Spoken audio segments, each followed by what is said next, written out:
గత 2 సంవత్సరాల కాలంగా ఈ కూటమి ప్రభుత్వం గద్దెనెక్కినప్పటి నుంచి మునుపటి నుంచి జగన్మోహన్ రెడ్డి గారి మీద ఎటువంటి దుష్ప్రచారాలు చేసినారో, ఎలక్షన్ లో గెలవడం కోసం ఎన్నెన్ని అబద్ధాలు చెప్పినారో ప్రజలందరూ కూడా గమనించినారు. ల్యాండ్ టైటిలింగ్ యాక్ట్ అని చెప్పినారు, ఓడలో డ్రగ్స్ దొరికినాయని చెప్పినారు, 30,000 మంది మహిళలు అదృశ్యం అయిపోయినారని చెప్పినారు. ఈ రకంగా లేనిపోని అబద్ధాలన్నీ కూడా ఎలక్షన్లలో ప్రజల్ని భయభ్రాంతులకు గురి చేయడం కోసం, ప్రజల్ని తప్పుదోవ పట్టించడం కోసం ఎన్నో అబద్ధాలు చెప్పినారు. సరే, చంద్రబాబు నాయుడు గారు అంటేనే అబద్ధాలని మోస్తారు, ఏనాడు నిజాలు మాట్లాడరు. తన గెలుపు కోసం ఎటువంటి అబద్ధాలైనా చెప్పడానికి, ఎటువంటి వారినైనా మోసం చేయడానికి, ఎంతమందినైనా వెన్నుపోటు పడడానికి ఆయన ముందుంటారనేది ప్రజలందరికీ కూడా తెలుసు. సరే, మోసపోయినారు, మరొక మారు అధికారం ఇచ్చినారు. మరి అధికారం ఇచ్చిన తర్వాత ప్రజలకు ఏదైతే వాగ్దానాలు చేసినారో ఆ వాగ్దానాలు నెరవేరుస్తారేమో అని చెప్పేసి ప్రజలందరూ ఎదురు చూస్తుంటే, ఈసారి దుర్మార్గంగా సాక్షాత్తు ఆ కలియుగ దైవమైనటువంటి వెంకటేశ్వర స్వామిని కూడా నీచమైన రాజకీయాల కోసం వాడుకొని జగన్మోహన్ రెడ్డి గారిని హిందువులకి దూరం చేయాలని ఒక దుర్మార్గమైన ఆలోచన పని ఎప్పుడు ఏ రాజకీయ నాయకుడు, ఏ రాజకీయ పార్టీ కూడా చేయనటువంటి దుస్సాహసం ఈరోజు చంద్రబాబు నాయుడు గారు చేసినారు. వారి ముఠా చేసింది.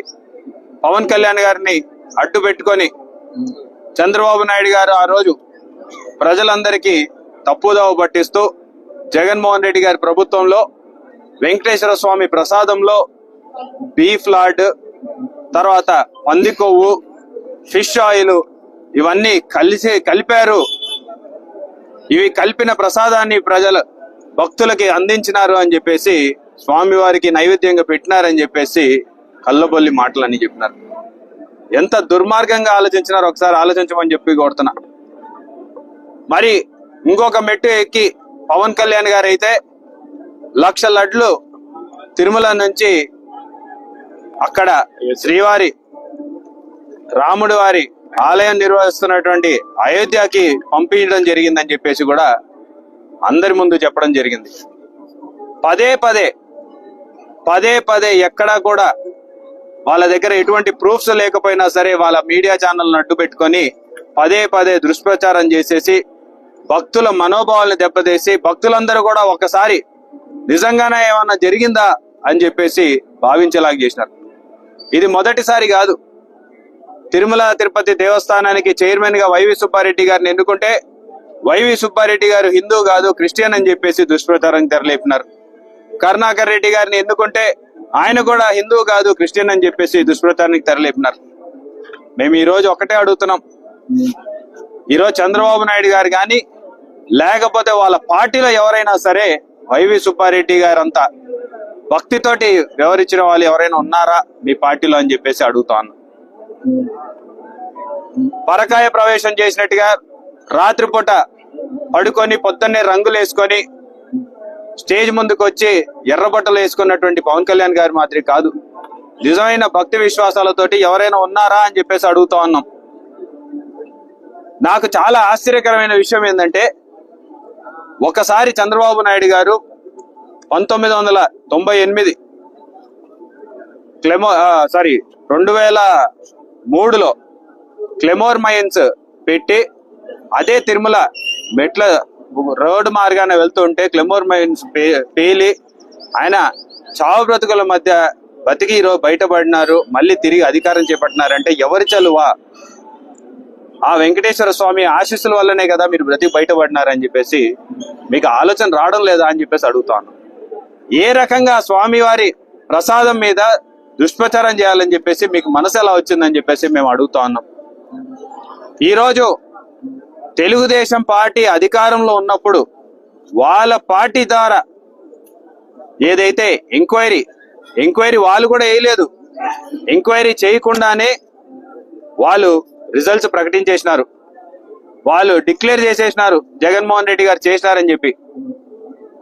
సాక్షాత్తు మాజీ చైర్మన్ అయినటువంటి వైవి సుబ్బారెడ్డి గారు సుప్రీంకోర్టు మెట్లెక్కి మాకు సిబిఐ విచారణ చేయించండి, సిబిఐ విచారణ చేసి నిజంగా కల్తీ జరిగిందా లేదా తేల్చమని చెప్పేసి కోర్టుకు వెళ్ళింది తెలుగుదేశం నాయకులు కాదు, జనసేన నాయకులు కాదు, వెళ్ళింది వైఎస్ఆర్సీపీ నాయకులు అనే విషయాన్ని ఈ సందర్భంగా గుర్తు చేస్తా ఉన్నా.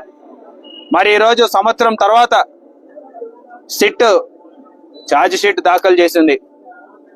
ఛార్జ్ షీట్ లో ఎక్కడా కూడా వైవి సుబ్బారెడ్డి గారు తప్పు చేసినట్టు గాని, లేకపోతే కరుణాకర్ రెడ్డి గారు తప్పు చేసినట్టు గాని, లేకపోతే టీటీడీలో లడ్లలో కల్తీ జరిగిందని గాని, ఎక్కడ జంతు పదార్థాలు గాని జంతు కొవ్వును వాడినట్టు గాని ఎక్కడా కూడా ఛార్జ్ షీట్ లో పేర్కొనలేదు. ఈరోజు క్లీన్ చిట్ ఇచ్చింది సిబిఐ. ఈరోజు మీ చేతిలో మీ ప్రభుత్వం ఉండగా నడిచినటువంటి సిట్ ఎంక్వైరీలో, సిబిఐ ఎంక్వైరీలో ఈరోజు వైఎస్ఆర్సీపీ నాయకత్వానికి జగన్మోహన్ రెడ్డి గారికి క్లీన్ చిట్ ఇచ్చినారంటే ఇంకా ఇంతకంటే రుజువు కావాలా అని చెప్పేసి నేను అడుగుతా ఉన్నా. ఈ రోజు ఎటువంటి జంతు కొవ్వు పదార్థాలు లేవు అని చెప్పేసి ఎన్డీఆర్ఐ తర్వాత గుజరాత్ లోని ఎన్డీడీబీ రెండు కూడా టెస్టులలో తేల్చిందని చెప్పేసి కూడా సిబిఐ చాలా స్పష్టంగా చెప్పింది. మరి సంవత్సరం కాలం ఎక్కడ మాట్లాడినా సరే తిరుపతి లడ్లలో కల్తీ చేసినారు, జగన్మోహన్ రెడ్డి గారు జంతు కొవ్వును కలిపినారు, లేకపోతే బీఫ్ ఫ్యాట్ ని కలిపినారని చెప్పేసి ఇంత దుష్ప్రచారం చేసినారే, దానికి పాప పరిహారం చేసుకోరా అని చెప్పేసి అడుగుతా ఉన్నాం. దానికి హిందువులందరికీ క్షమాపణలు చెప్పరా అని చెప్పేసి ఈ సందర్భంగా నిలదీస్తూ ఉన్నాం.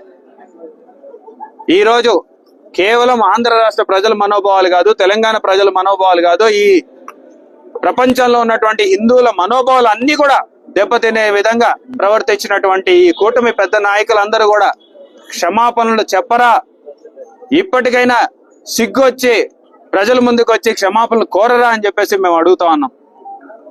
పైపెచ్చుగా సంవత్సరం తర్వాత మీ ప్రభుత్వంలో ఏర్పాటైనటువంటి సిట్, మీ హయాంలో ఏర్పాటైనటువంటి CBI enquiry clean chit Jaganmohan Reddy గారికి ఇస్తే బయటకు వచ్చి మీరేం మాట్లాడుతా ఉన్నారు? ఈ రోజైనా సరే తప్పు జరిగింది, దానికి క్షమాపణలు చెప్తున్నాము, పొరపాటు అయిందని చెప్పకుండా ఇంకా పైపెచ్చుగా మొన్నటి వరకేమో జంతు కొవ్వు కలిసిందని చెప్పి మాట్లాడిన పెద్దలు ఈ రోజు కెమికల్స్ కలిసినాయని చెప్పి కొత్త రాగం తీసుకుంటాం. మేము ఈ రోజు కూడా సవాల్ చేస్తున్నాం, ఇంకొక సంవత్సరం తర్వాత మళ్ళీ ఇదే నాయకులు బయటకు వచ్చి జంతు కొవ్వు కాదు, కెమికల్స్ కాదు, లడ్లలో ఇంకేదో కలిపినారని చెప్పేసి మాట్లాడతారు.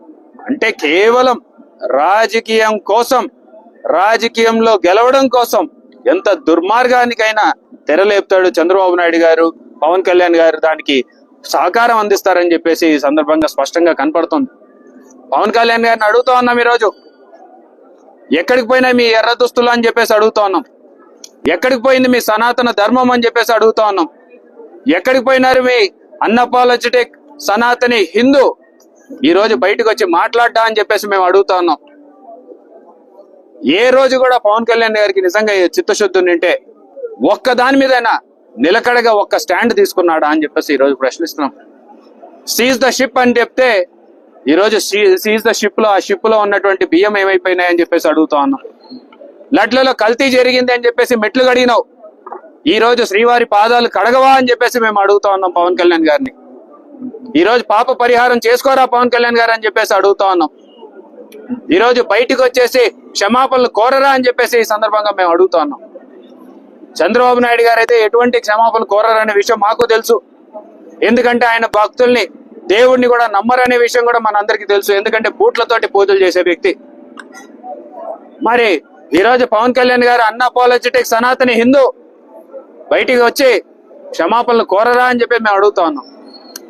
ఇప్పటికైనా సరే ఆ పాప పరిహారం కింద నోర్లు మూసుకొని మీకు ఇచ్చినటువంటి అధికారాన్ని ప్రజల మంచి కోసం వాడుకుంటే బాగుంటది అని చెప్పేసి మేము హితూ పలుకుతా ఉన్నాం. ఎందుకంటే ఈ రోజు కూడా మీ వాళ్ళు బయటకు వచ్చేసి కొత్త రాగాలు తీస్తూ, కొత్త అబద్ధాలు చెప్తూ, ఇంకా భక్తుల మనోభావాల్ని దెబ్బతీయాలని చూస్తున్నటువంటి ఈ కుట్రకి ఇప్పటికైనా చర్మగీతం పాడాలి. ప్రజలందరూ కూడా గుర్తించండి, ఏ ఒక్క విషయంలో అయినా సరే జగన్మోహన్ రెడ్డి గారి మీద చేసినటువంటి ఆరోపణలు ఏ ఒక్కటైనా సరే నిజమని తేలిందా ఈ 2 సంవత్సరాల్లో అని చెప్పేసి అడుగుతా ఉన్నాం. వైవి సుబ్బారెడ్డి గారు క్రిస్టియన్ అని చెప్పేసి ఎవరైనా ప్రూవ్ చేయగలిగినారా? లేకపోతే లడ్లలో కల్తీ జరిగిందని చెప్పేసి ఎవరైనా ప్రూవ్ చేయగలిగినారా? 30,000 మంది మహిళలు అదృశ్యమైనారు, ఏమన్నా మహిళలు తిరిగి తీసుకురాగలిగినారా? లేకపోతే డ్రగ్స్ కింద ఓడని పట్టుకున్నామని చెప్పినారు, ఆ ఓడ నుంచి డ్రగ్స్ ఏమైనా బయటికి తీసుకురాగలిగినారా? డ్రగ్స్ నిజంగా తీసుకొచ్చినంటే ఎవరి మీదైనా కేసులు పెట్టగలిగినారా? ల్యాండ్ టైటిలింగ్ యాక్ట్ అని చెప్పేసి ప్రజల ఓట్లను అన్ని దండుకున్నటువంటి ఈ కూటమి ప్రభుత్వం ల్యాండ్ టైటిలింగ్ యాక్ట్ ఏమైనా కొట్టేసిందా? మరి ల్యాండ్ టైటిలింగ్ యాక్ట్ కొట్టేయకుండా ఈ రోజు మళ్ళీ తిరిగి సర్వేలు జరుగుతున్న విషయం వాస్తవం కాదా? ఎక్కడ ఏ విషయం మీరు రుజువు చేయగలిగినారు ఈ సంవత్సరాన్నర కాలంలో, 2 సంవత్సరాల కాలంలో అని చెప్పేసి అడుగుతాను. ఇప్పటికైనా బుద్ధి మార్చుకోండి. ఆ భగవంతుడు మీకు మరొకసారి అవకాశం ఇచ్చినారు. ఆ భగవంతుని చలువతోటి మీరు ఈరోజు ప్రాణాలతో బయటపడి మరొకసారి ఆంధ్రప్రదేశ్ రాష్ట్ర ముఖ్యమంత్రి అయినారు. ఇప్పటికైనా మీ మనసు మారి ప్రజలు ఎన్నుకున్నందుకు ఆ ప్రజలకి ఏదైనా మంచి చేయాలని ఒక ఆలోచన మీలో కలగాలని చెప్పేసి ఆ సాక్షాత్ ఆ వెంకటేశ్వర స్వామిని మేము అందరం కూడా మనస్ఫూర్తిగా ప్రార్థించి, పవన్ కళ్యాణ్ గారిని కూడా మీ పరకాయ ప్రవేశాలు ఆపేయండి. పొద్దున్నే రంగు వేసుకొని రోజుకొక క్యారెక్టర్లోకి దూరడం కాకుండా మీకు ఇచ్చినటువంటి క్యారెక్టర్, మీకు ఇచ్చినటువంటి పదవి డిప్యూటీ చీఫ్ మినిస్టర్, ఆ పదవికి ఆ క్యారెక్టర్ కి న్యాయం చేయమని చెప్పేసి మేము కోరుకుంటూ మరొకసారి డిమాండ్ చేస్తా ఉన్నాం.